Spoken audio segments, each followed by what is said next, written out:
ako'y natutuwa dahil nakikita ko ngayon, ang mga kabataan ngayon ay gumagalaw.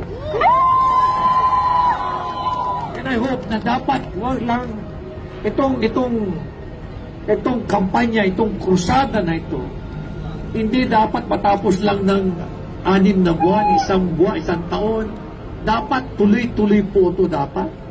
Hanggang tumino ang ating mga political leaders. Ganun na rin po yung ating mga bureaucrats na nakipag-ugnayan. No, ito po'y, itong corruption na nangyayari po na ito po'y syndicated na, highly organized crime. Kung ang nakikita nyo, akala nyo yung mga contractor lang, ang may sala, hindi po yan.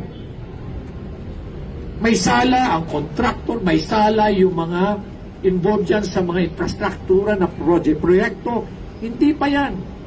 Ang pinaka-sakim dyan, pinaka-mastermind dyan, yung mga politiko. Kaya hindi ho dapat tayo huminto.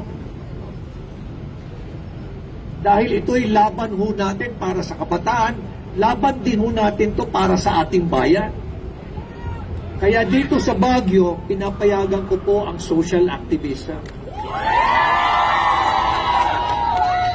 Because this is the only way we will be able to change the world.